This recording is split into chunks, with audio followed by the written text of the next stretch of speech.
Hello, friends. It is Tuesday, February 16th, and it's time for this week's episode of PD on Pop Culture. This week, I've been watching another series on Amazon Prime that a recently departed friend, Craig Enns, had recommended to me. It's called The Man in the High Castle.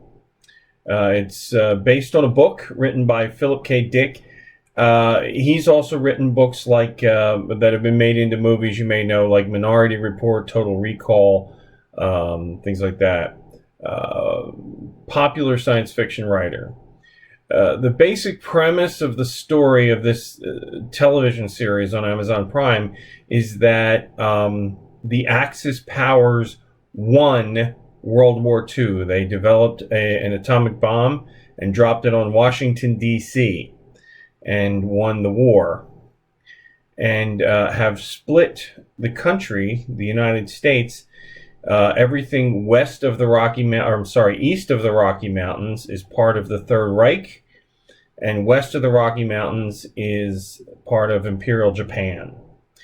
It's set 20 years after the war, so it starts in 1962, and the science fiction part comes in when there's resistance and who is behind the resistance. I don't want to give too much of it away, but who's behind the resistance and why the resistance exists. For those of you who might be interested in watching it, find that intriguing, know ahead of time. It is a violent it's a violent series.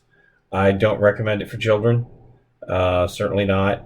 There's also quite a bit of drug use, nudity, sexuality, language. It's not pretty. Pretty insofar as those things. I think it is actually well shot. Cinematography is pretty amazing.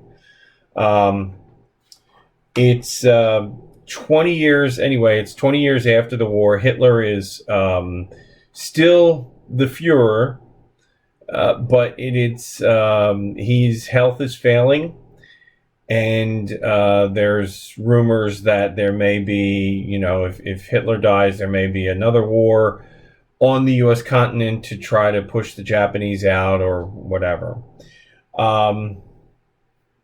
Here's where it really struck me, at least so far. Now, I'm still in the first season. But there are some pretty vile things. And these are things that we've known that happened, right? Things that happened in the Third Reich, in the Nazi regime, things that happened in the fascist regimes in Europe. And in my mind, it brings back that whole idea of power and authority, and questioning who's in power, who's in charge. A lot of times when things happen in our government, we get, those faithful Christians will quote that passage, in this passage from Romans chapter 13, where it says, "Let every soul be subject to the supreme powers, for there is no power but from God. The powers that be are appointed by God." So basically saying that, whoever's in charge, they're God anointed, and you should listen to them. But one wonders if you know that those powers that are in charge are not God appointed, that they're committing heinous crimes against people. Should you follow them?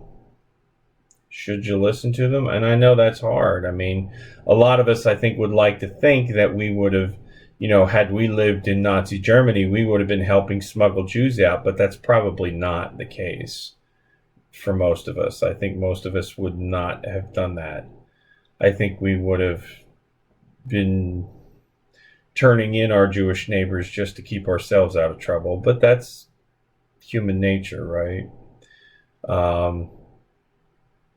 In this case, I wonder if, the heroes of the story, of course, are always the rebels, are always the ones who who do the brave things. And I wonder if, by the power of God, we can be those kinds of people. What is it today that is the great oppression? What is it today that is keeping people down, holding people back? I don't know. I think that's different for all of us. I don't think we all have a unifying factor here, a unifying force. But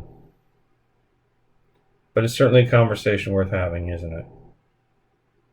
Anyway, that's my thoughts for this week. Hope you're all doing well. Take care and God bless. Bye now.